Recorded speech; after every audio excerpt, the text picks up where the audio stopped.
जय हिंद साथियों।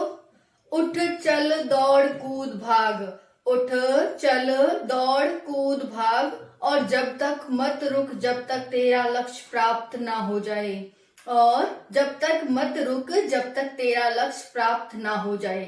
जय हिंद, जय भारत। सभी का वेलकम है पीएससी स्टडी में। इस क्लास में हम देखेंगे सभी प्रतियोगी परीक्षाओं के लिए महत्वपूर्ण ज्योग्राफी की क्लास। ज्योग्राफी, जिसे हिंदी में भूगोल कहा जाता है, क्लास 6 की एनसीईआरटी की ज्योग्राफी हम इस चैप्टर में देखने वाले हैं। सभी प्रतियोगी परीक्षाओं के लिए जो महत्वपूर्ण होती है। जैसे कहते हैं ना, एक बेस अच्छा होता है तो उसके ऊपर आप कितनी भी बड़ी बिल्डिंग बना लो, घर जब आप बनाते हो तो उसकी नींव को बहुत ही मजबूत बनाते हो आप, ताकि उस पर आपको 4 मंजिल, 6 मंजिल, 10 मंजिल खड़ी करनी हो तो वो आराम से हो जाती हैं खड़ी। इसी तरह से जब भी हम पढ़ाई स्टार्ट करते हैं तो उससे सबसे पहले हमें बेस बनाना है। बेस किसका? एनसीईआरटी। एनसीईआरटी किसी भी स्टडी का, किसी भी जॉब पाने का बेस होता है। अगर आपका बेस मजबूत होगा तो आप कितनी भी ऊंचाइयां छू सकते हो, कितनी भी बड़ी जॉब से प्राप्त कर सकते हो। इसीलिए सभी परीक्षाओं में मोस्ट इंपॉर्टेंट होती है एनसीईआरटी।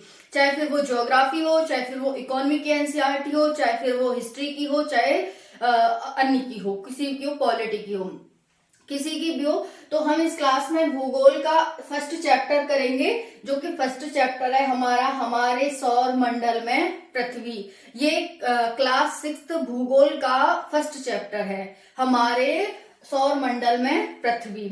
आप जब एनसीईआरटी पढ़ोगे तो आपको 8 पेज, 10 पेजों में बहुत लंबा चौड़ा देखने को मिलेगा। लेकिन हम इस क्लास में क्या करेंगे, बहुत ही शॉर्ट नोट में, लेकिन छूटेगा कुछ भी नहीं उसमें से।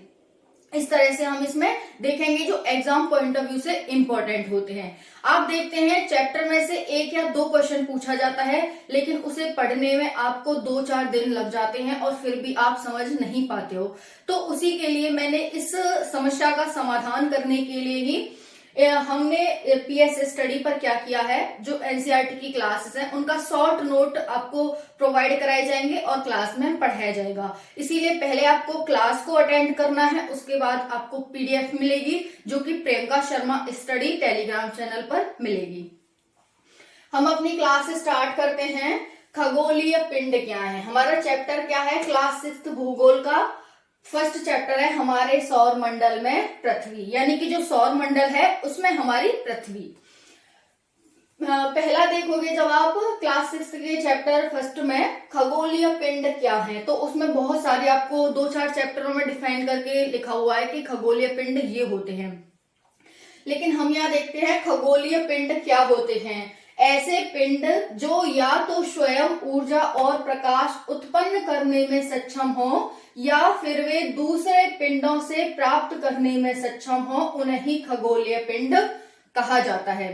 खगोलीय पिंड क्या है?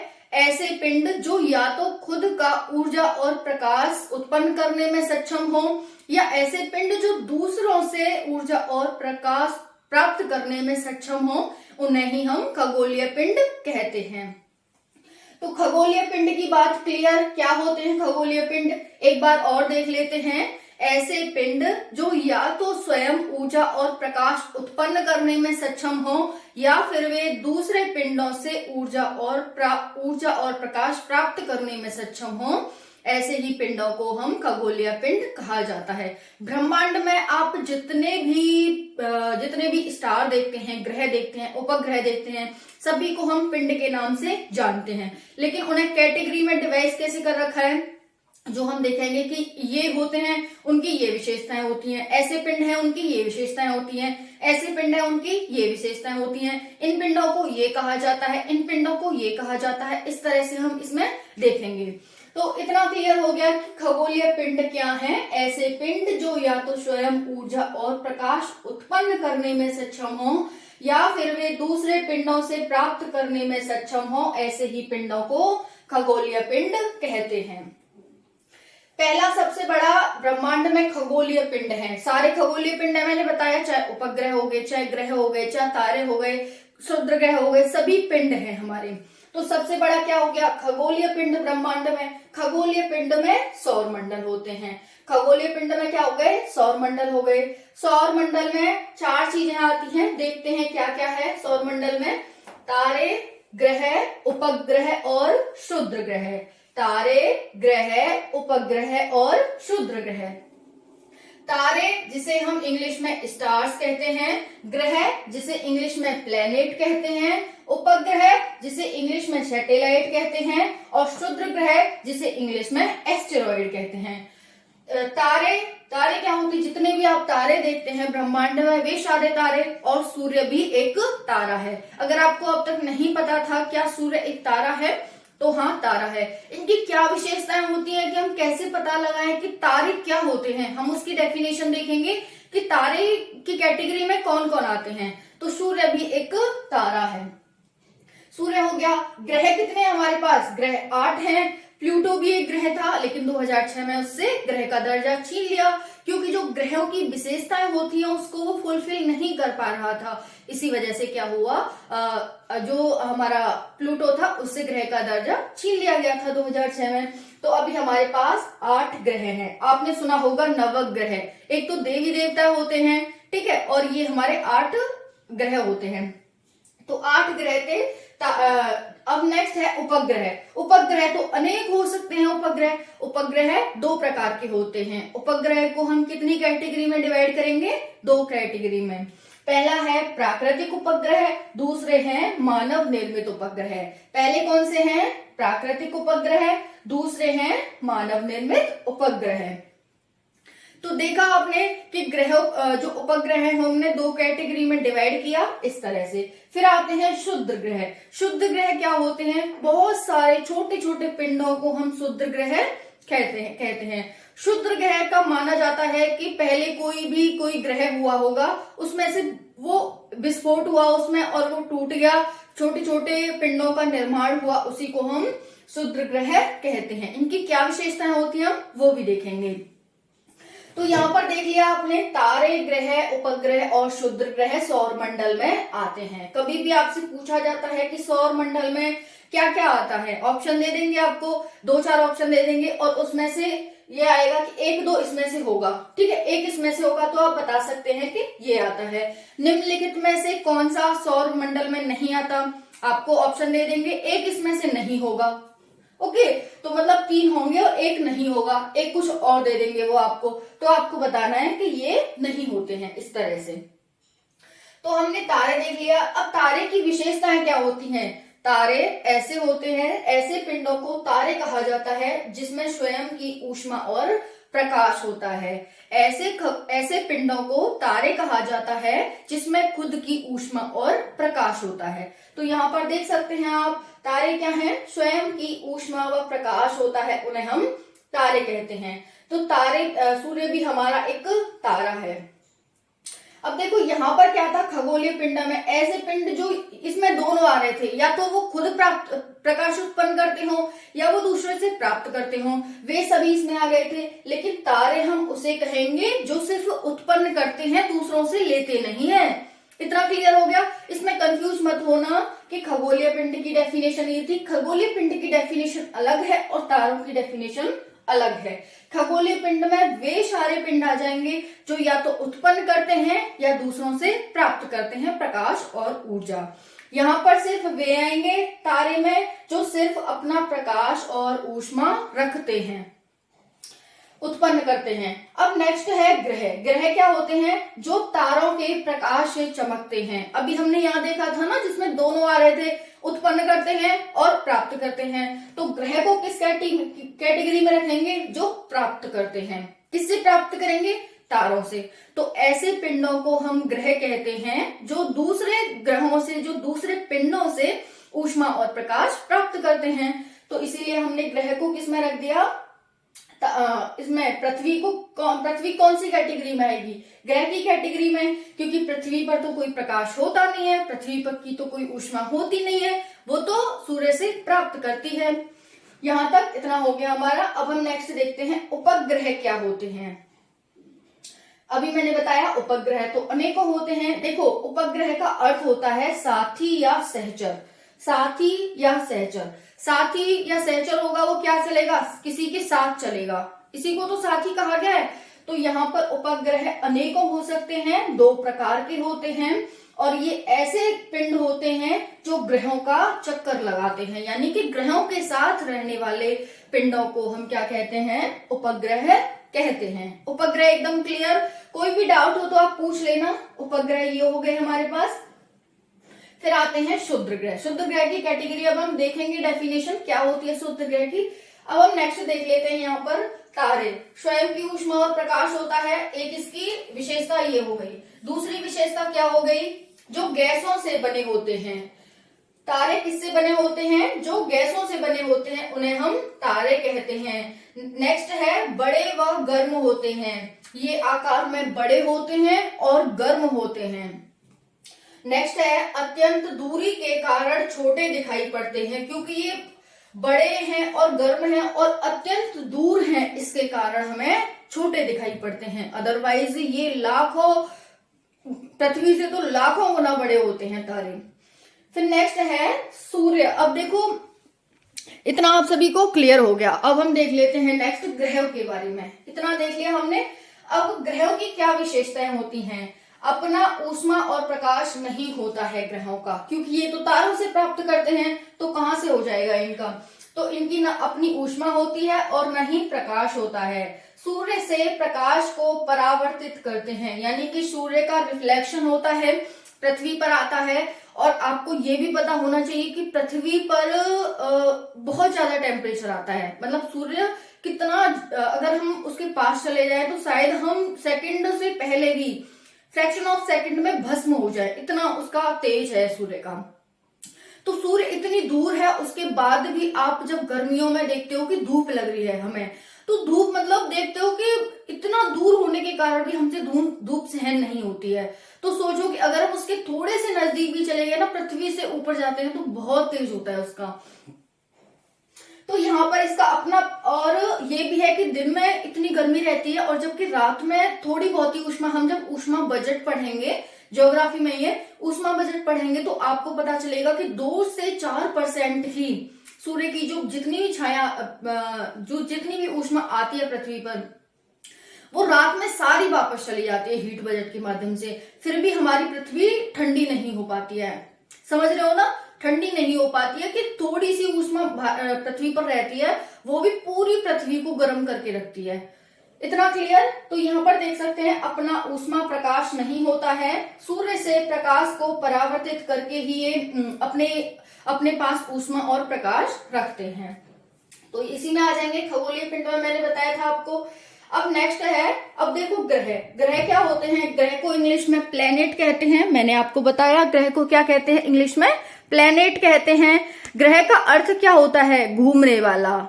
ग्रह का क्या अर्थ होता है, घूमने वाला।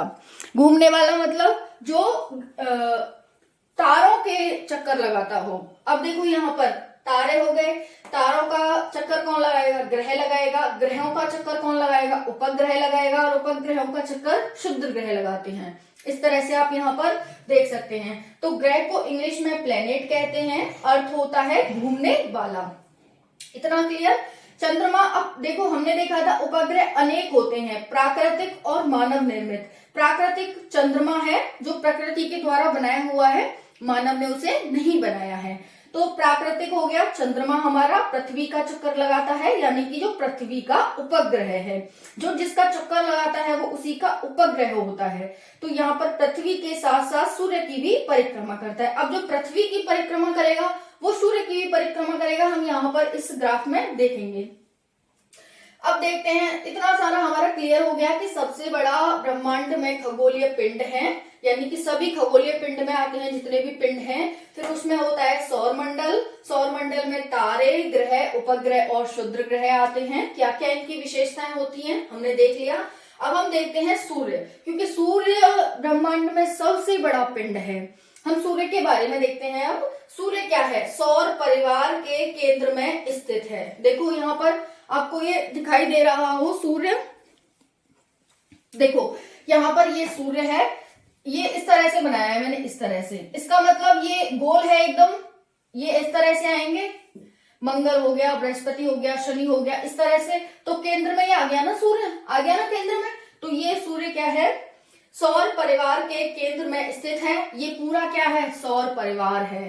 तो सौर परिवार के केंद्र में स्थित है, परिवार का सबसे बड़ा सदस्य है। जो ये सौर परिवार है, सबसे बड़ा सदस्य कौन सा है, सूर्य। अगर आपसे एग्जामिनर पूछते हैं कि सौर परिवार में सबसे बड़ा सदस्य कौन है, सबसे बड़ा तारा कौन है, तारा नहीं पूछेंगे, आपसे पूछेंगे सबसे बड़ा सदस्य कौन है, तो आप बता सकते हैं कि सूर्य है। फिर है नेक्स्ट, अत्यंत गर्म वह गैसों से बना होने के कारण पूरे सौर परिवार के लिए ऊष्मा व प्रकाश का स्रोत है। हमने देखा था जो तारे होते हैं वो गैस से बने होते हैं, बड़े व गर्म होते हैं, अत्यंत दूरी के कारण छोटे दिखाई पड़ते हैं और अत्यंत चमकीले होते हैं। तारे क्या होते हैं, अत्यंत चमकीले होते हैं, क्योंकि इनका खुद का प्रकाश होता है, इन्हें किसी से लेने की जरूरत तो है नहीं, तो इनमें बहुत सारा प्रकाश होता है, इसीलिए चमकीले होते हैं। तो आप ब्रह्मांड में जितने भी तारे देखते हैं, इंक्लूडिंग सूर्य को, ये सारे बहुत ही चमकीले होते हैं। तो यहाँ पर सौर परिवार के केंद्र में स्थित है सूर्य, परिवार का सबसे बड़ा सदस्य है, अत्यंत गर्म व गैसों से बना होने के कारण पूरे सौर परिवार के लिए ऊष्मा व प्रकाश का स्रोत है। नेक्स्ट है, सूर्य की ऊष्मा के बिना पृथ्वी ठंडी व निर्जीव है। अगर सूर्य की सर्दियों में आपने देखा है, सूर्य का प्रकाश अगर एक दिन नहीं आ पाता है पृथ्वी पर, तो हम एकदम ठिठुर जाते हैं, हम कहते हैं पता नहीं अब क्या हो गया, बॉडी में जान नहीं रही। तो सूर्य है हमारी ऊष्मा का बहुत बड़ा स्रोत है। सूर्य की ऊष्मा के बिना पृथ्वी ठंडी व निर्जीव हो जाएगी। जितने भी पेड़ पौधे हैं, जितने भी जानवर हैं, जितने भी मानव हैं, वो बिल्कुल निर्जीव हैं सूर्य की ऊष्मा के बिना। नेक्स्ट है, सूर्य पृथ्वी से 10 लाख गुना बड़ा है। सूर्य पृथ्वी से कितना गुना बड़ा है, 10 लाख गुना बड़ा है। आप देखते हो ना कि पृथ्वी इतनी बड़ी है, अगर हम घूमने लग जाए तो पता नहीं हम पूरा हमारा जीवन काल निकल जाए, हम इस पे घूम भी पाएंगे या नहीं घूम पाएंगे। तो देख सकते हैं इससे भी 10 लाख गुना बड़ा है सूर्य। 1.5 करोड़ किलोमीटर दूर है पृथ्वी से सूर्य, और जब जाके उतनी हीट आ पाती है कि हम गर्मी में सहन नहीं कर पाते हैं उसकी हीट को। तो यहाँ पर ये हो गया, प्रकाश की गति 3 लाख किलोमीटर पर सेकंड है। प्रकाश की गति कितनी होती है, एग्जाम में आए कि प्रकाश की गति 3 लाख किलोमीटर पर सेकंड होती है, 5 लाख किलोमीटर पर सेकंड होती है। इस तरह से 2-4 ऑप्शन दिए जाएं तो क्या होता है, 3 लाख किलोमीटर पर सेकंड होती है प्रकाश की गति। प्रकाश यानी कि जो सूर्य से हीट आती है, प्रकाश आता है हमारी पृथ्वी पर, उसकी जो गति होती है वो 3 लाख किलोमीटर पर सेकंड होती है। यानी 1 सेकंड में 3 लाख किलोमीटर चल लेता है प्रकाश अपनी चाल से। सूर्य का प्रकाश पृथ्वी पर 8 मिनट में पहुंचता है। सूर्य का प्रकाश पृथ्वी पर कितने मिनट में पहुंचता है, 8 मिनट में पहुंचता है। और प्रकाश की चाल कितनी होती है, 3 लाख किलोमीटर पर सेकंड। तो आप लगा सकते हैं कि 1 सेकंड में 3 लाख किलोमीटर चल रहा है। 8 मिनट का आप लगा सकते हैं कि कितनी तेज चलता है सूर्य का प्रकाश, जब जाके वो 8 मिनट में पृथ्वी पर आ पाता है। इतना हो गया। अब यहाँ पर सूर्य की जितनी भी विशेषताएं थी कि सौर परिवार में केंद्र में स्थित है, ये परिवार का सबसे बड़ा सदस्य है, अत्यंत गर्म व गैसों से बना होने के कारण पूरे सौर परिवार के लिए ऊष्मा व प्रकाश का स्रोत है। सूर्य की ऊष्मा के बिना पृथ्वी ठंडी व निर्जीव है। सूर्य पृथ्वी से 10 लाख गुना बड़ा है, लगभग 1.5 करोड़ किलोमीटर दूर है। प्रकाश की गति 3 लाख किलोमीटर पर सेकंड है। सूर्य का प्रकाश पृथ्वी पर 8 मिनट में पहुंचता है। तो हमने यहाँ पर क्या देखा, सौर मंडल में तारे क्या होते हैं, ग्रह क्या होते हैं, उपग्रह क्या होते हैं और क्षुद्र ग्रह क्या होते हैं। हमने तारों के बारे में देखा कि अनेकों तारे हैं, जिसमें सूर्य भी एक तारा है।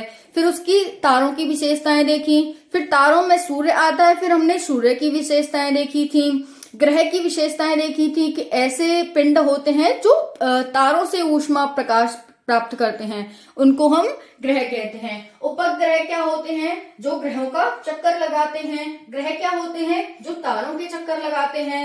शुद्ध ग्रह क्या होते हैं, जो ग्रह, उपग्रह, तारे सभी के चक्कर लगाते हैं।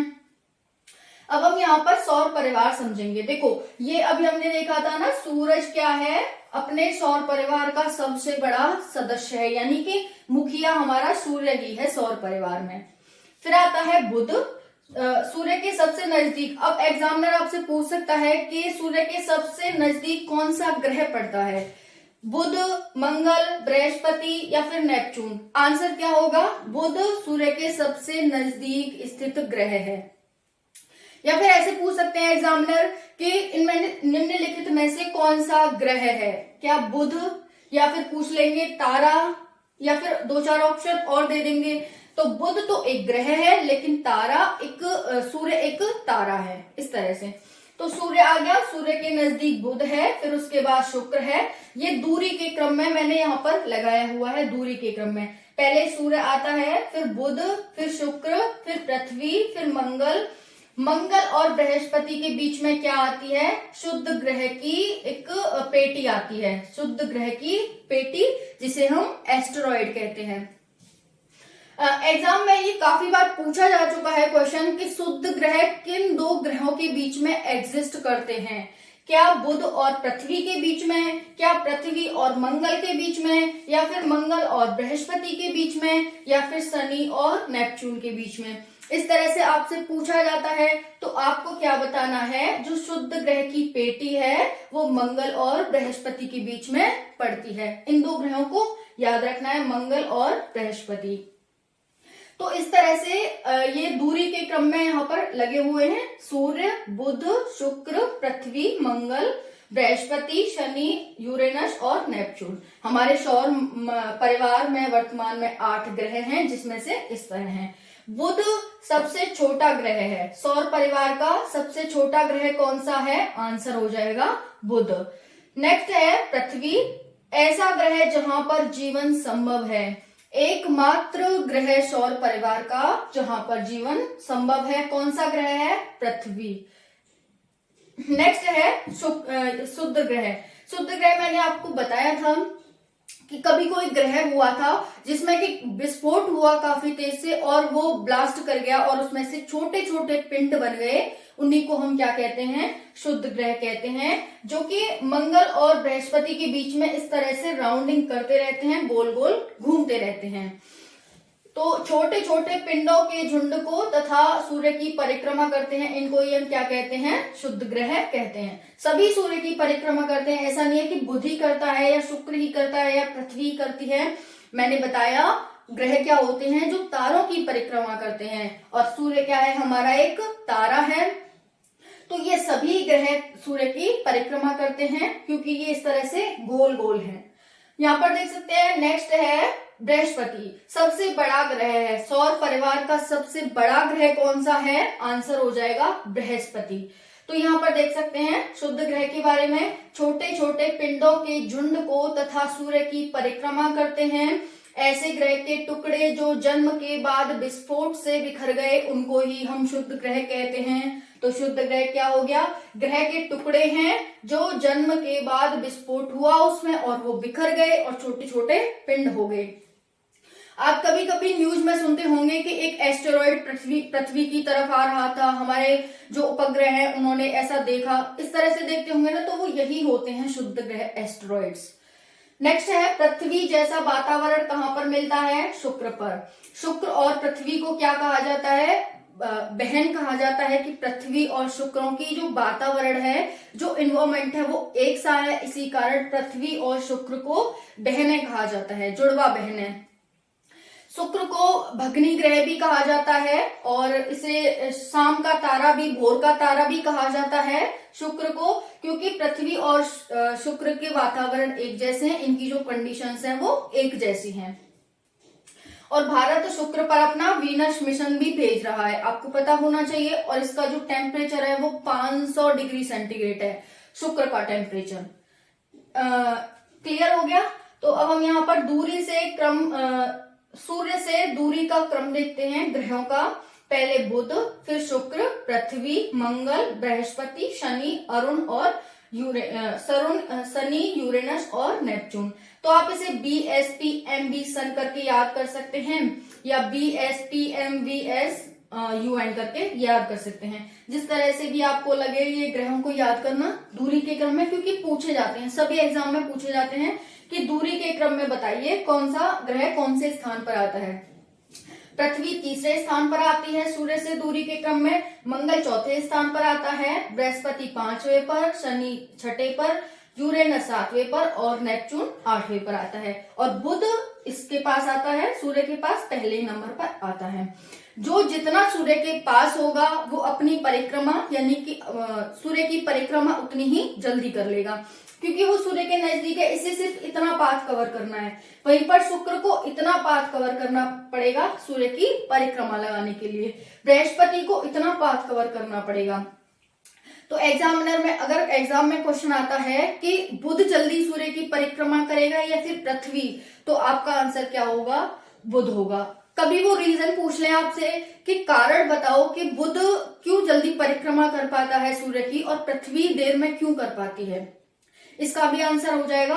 आप बता सकते हैं कि क्योंकि बुध सूर्य के अधिक नजदीक है, इसके कारण वो छोटा पाथ कवर करता है, वहीं पर पृथ्वी सूर्य से दूर है, इसलिए वो ज्यादा पाथ कवर करना पड़ता है। यही कारण है कि ये दोनों अलग अलग टाइम में अपनी अपनी सूर्य की यात्रा पूरी कर पाते हैं।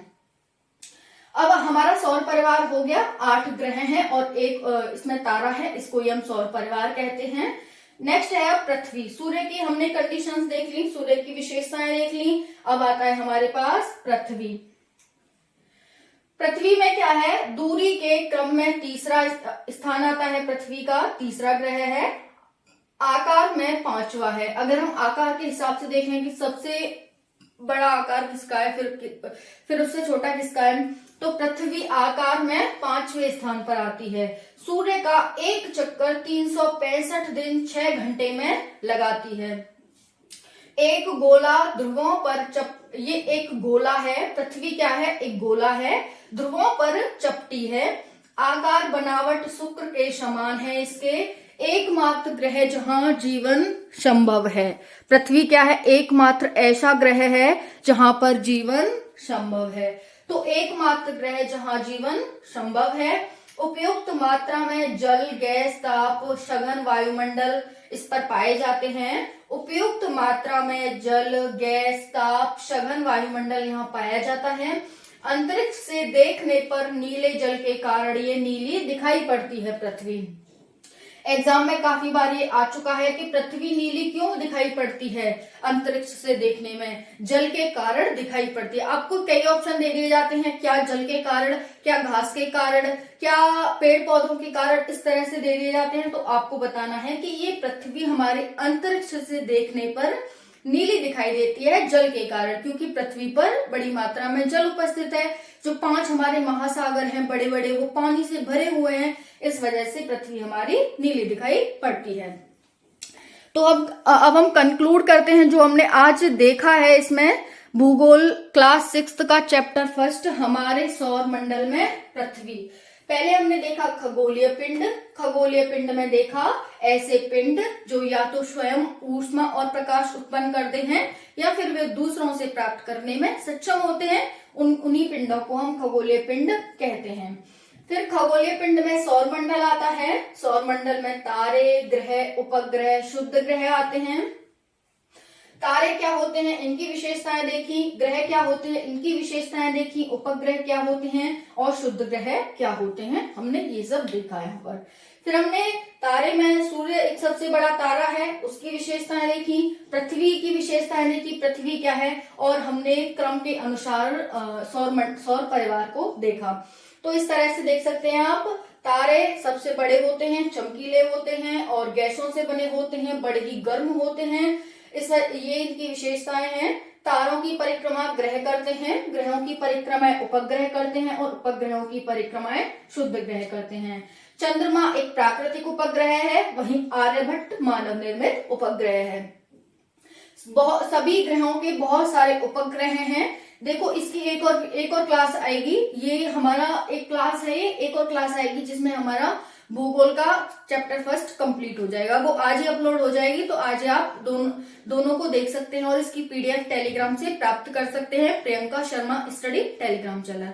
जय हिंद, जय भारत।